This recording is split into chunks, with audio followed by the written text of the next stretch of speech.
Hey, what's up? I wanted to take a couple minutes to give you a preamble of what to expect with ICU for this month. We're in December, it's the last month of 2023. A couple things. There's a lot going on, so I want to make an effort to cut things down and compartmentalize so that we can show an appreciation and kind of enjoy a little bit of understanding of what's happening with our lives. Why does it matter to you? Why should you even, subscribe, like, and follow and share? Stacy is getting some things together to talk to you by herself, and I am going to have a couple shows by myself. We're going to have a couple things that we're going to talk about together. Yeah, there's a lot of arms going on. Yeah, getting my thoughts together. But what we're going to talk about right now is words and how they're important and how they factor in and what they mean. Yeah, I'm sitting in the car to do this and to talk about it. They didn't pay for it, but it's sponsored today by Bitties and Bo's Coffees. Got this in Savannah. That was a very good trip. That did us a world of good. That was last year, September. Had a lot of fun with it. Have my coffee. That works. So what's the point? Okay, let's talk about stuff. What can we talk about? Let's talk about women in business and how, what, and if they are taken seriously. Why do they matter? Yada, yada, yada. So on and so forth.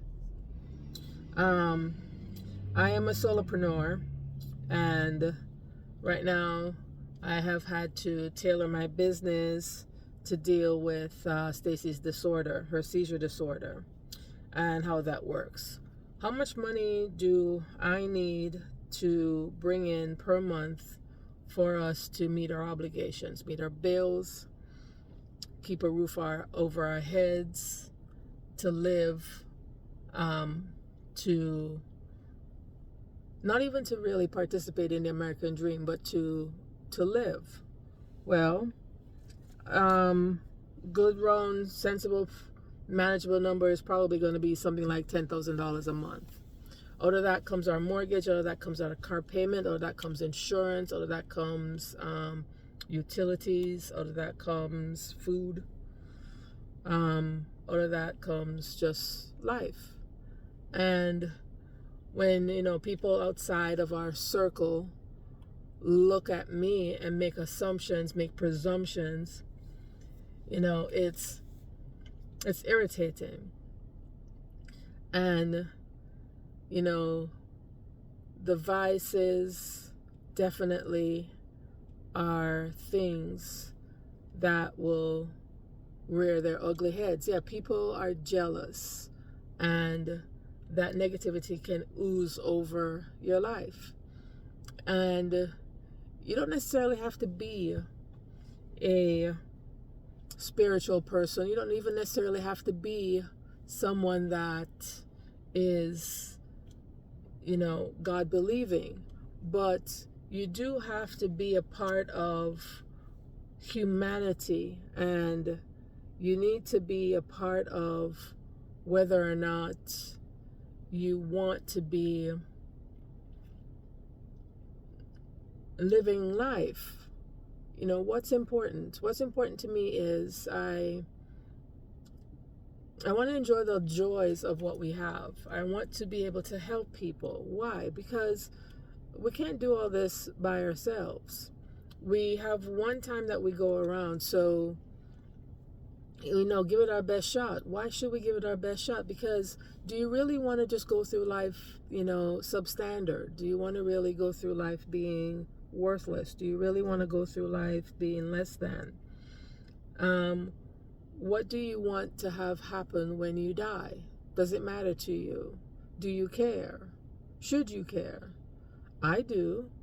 I know what my in the corner, in the dark beliefs are. I believe that this is not my first lifetime. There are certain things that come naturally for me to do because it feels like I've done it before. Yeah, I don't care if you believe that or not with me. It's just what I believe. And that runs all through things for me. I don't think that if you are a Muslim, that I should care that you do your prayer when you do your prayer. It doesn't matter to me. Why doesn't it matter to me? It doesn't matter to me because it's not of any importance to me. Why is it not of it? It isn't. It's your belief. Why should your belief be a factor of my life? The same way that my spirituality should not be a factor in your life. What should be a factor in your life is common decency. Common decency to me translates as being easily accessible to everyone. That's what common is. Common doesn't mean less than. Common just means to me easily accessible for and to. So when you have people out there that are stealing from other people because it's easy to do, it just translates to me that they're lazy. What am I rambling about? I'm rambling about the fact that there are people out there that are working hard. There are people out there that claim, oh, I can't find a job. There are jobs everywhere. There are places that I look that say they're hiring. Publix is hiring. Home Depot is hiring. Lowe's is hiring. Quest is hiring. There are gas stations that are hiring. There are people that will say to me, oh, I can't do this, I can't do that. It ranks up there as hilarious to me as there are people out there that will spend $2 to buy a lottery ticket when the lottery is at $350 million. Oh, now it worths, me buying a ticket. And I'm thinking, the odds are higher that you will not hit that lotto because it's now over 300. When it's at 40 million, your odds are higher that you will actually hit that lotto because there are less people playing. So it's just interesting to me how people think, and it kind of seeps into everything when I sit and I just ponder, consider and just think. And jealousy is really, I think, a fuel that is ignitable. It's like having fumes in the air, and when something that can actually light fumes, it's ignitable. When someone looks at other people and they see what looks to be success, they drive a nice car, they live in a beautiful home, they wear nice clothes, they appear affluent, and suddenly in their mind this person is hearing, oh, this person seems to be better than me, they seem to have more than me, they seem to be doing more than me, and the little doubting crawls and creeps into their mind, and the devil is whispering all sorts of things in there, and blackness is whispering the darkness in their heads. And it always fascinates me that the wrong thing is always heard and understood far more than the positive and good thing. Why is that? I just celebrated my 55th birthday. So this is Allison's 55th year. What happens this year? Well, there will be no losses this year. Thank you, God. I appreciate that. There are good things that are happening this year. There are gains that are happening this year.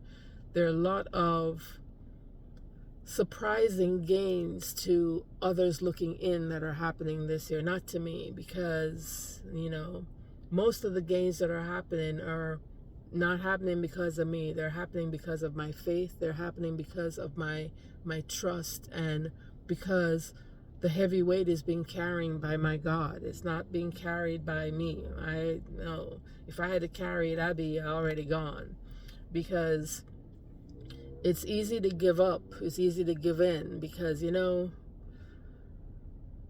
there's a phrase that I read and I've held on to, and it says, God turns pressure into power. Let's think about that for a minute. God turns pressure into power. God turns pressure into power. God turns pressure into power. God turns pressure into power. What do you do with that power? Do you use it to beat down others to make yourself look better than? Do you use it to uplift others so that they can achieve and be of service to others who need it? I watched people raise money to feed people that were not able to have a Thanksgiving. And, you know, I watch my wife have in the past 24 months, I've watched Stacy have more than 400 seizures. The toll that takes on any human being is a lot. The psychological torture that takes on any human being is a lot. The pressure that takes on a human being is a lot. What do we gain from that? I don't know what the result of all of that is, but I do know that it's preparing us for something, and I do know it's something big. I know it's something big, because the pressure is something big. The pressure is bigger than anything that we've ever had and experienced in our life together and separate. So I know it's big. And a part of me is excited about it, but a part of me is also terrified by it. But I have faith and I trust. I do. And I do have conversations to myself a lot. I mean, I look at this. I'm sitting in a car talking to my cell phone, and I'm about to make that information public. And why do I do something like that? There's somebody out there that needs to hear this. There's somebody out there that will benefit from this. Why does it matter? Because again, it comes back to what I said before. You can't do this by yourself. And to be honest with you, I don't want to do this by myself. Why would I want to do? I don't want a handout. I don't want you to give me anything. I do want you to benefit from something. What do I want you to benefit from? I want you to turn around and I want you to benefit from the joy and the help of you helping yourself to learn something and to gain something from our experience, from our shared experience, from our information of experience. Why? Well, because if I can help you get to and through your journey with a learning experience, but with as little pain as possible, then wouldn't it be worth it? Why is that? Well, because if you could move from A to B while learning what's good for you and good to you without losing too much but gaining so much more just by the experience, wouldn't you do it? I would, because I would have benefited from something because of that. So yes, most certainly, yes, I would. So what I want to wrap up here with is this. We're going to be doing a number of shows for Intelligent Conversations Unfiltered. We abbreviate it by calling it ICU. And it can be found on our website, which is icu.media. And it's currently under construction, but we are getting our landing page together so that you guys can subscribe. You guys can leave your information so that we can contact you and so that we can get our newsletter out to you, and then we can also get our video podcast out to you, and if any episodes that you've missed, we can get those out to you as well. And what is the point? Well, the point is to build our community. The point is to build our membership. And the point is to help others not feel so alone, because I'll admit it, there are times that I've come very, very close to, certain days being our last days. Why? Because I'm like everyone else. I'm a human being. There are times when I've had enough. I won't lie to you. Yes, I've had enough. And, I know it breaks my mother's heart, and I know she hears it and she understands it. But at the same time, it can be difficult, and it can be difficult because, again, God turns pressure into power. What is my power? What is my superpower? That's what I'm about to discover through this process. And I need to do this process. And yes, it's going to help me gain a lot of things. But at the same time, too, I hope it helps you all to gain a lot of things. And there will be a lot of people that will watch this. How do I know? Because there is a lot of people that need this. How do I know? Because I know I needed this. I know I could have benefited from this. Is it for me to do? Apparently it is. And Stacy is going to be doing this with me, and we're going to have other friends of our sisterhood doing this with us. Why? Because they need it too. Why do they need it too? Because we have to build, and we have to reinforce, and then we have to expand, and then we have to share. And none of us is perfect. None of us is doing this thing called life by ourselves.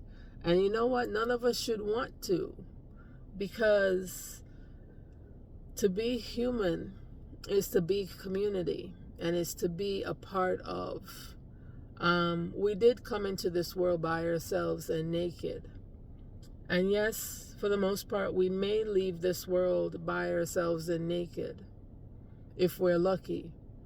But we should hope that we leave a legacy that people will talk about us when we leave and say, so-and-so did so-and-so for me, and now I can pay it forward and do so. And why would you want to? Because that's how life is supposed to be. It's like a relay. You must pass the baton on. You have to. Because that's how we learn, that's how we grow, that's how we develop, that's how we gain, that's how we share, that's how we build, and that's how we thrive. And that's how we are continuing. So, like, share, subscribe. Let's talk about things. We have a lot to talk about. We have a lot of politics to talk about. We have a lot of religion to talk about. We have a lot of women's issues to talk about. Oh, yes, we have menopause to talk about. Girl, what? We have a lot of things to talk about. And some things we'll find answers to. Some things we don't. With Stacy, we have things like seizures to talk about. Seizure disorders to talk about. I mean, one of my favorite questions is, you use an EEG machine to find seizures, and if they're sparking in the head and in the brain, what happens when you don't find it? Does that mean that you don't have a seizure? Or does it mean that you're looking in the wrong place? Or does it mean that you're using the wrong material? Does it mean you're using the wrong tool? Or do you automatically default to the catch-all phrase of non-epileptic seizures? Does that mean that it's more or less a seizure? Oh yeah, I got questions. I got loads of questions, because I have watched my wife lose consciousness, come close to death many times. And still, they have no answers. Why? Because the study of the brain is less than 100 years old. And I know everybody talks about what their own personal interest is. But let me ask you this. Do you have a dog that has a seizure? Do you have children that have seizures? Do you have seizures? Do you have a loved one that have a seizure? What happens to them? How do you deal with that? Huh?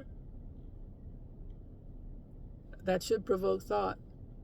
Because if we can put a thin strip of plastic or anything on your brain, on your mind, or on your cranium, is what I probably should say, to help you walk, why can't you put a thin strip on your cranium to interrupt the misfirings, the missed signals that are saying that you should react by having a seizure when in fact you're not supposed to react that way? And then see where we are. Let's talk about it. See you soon.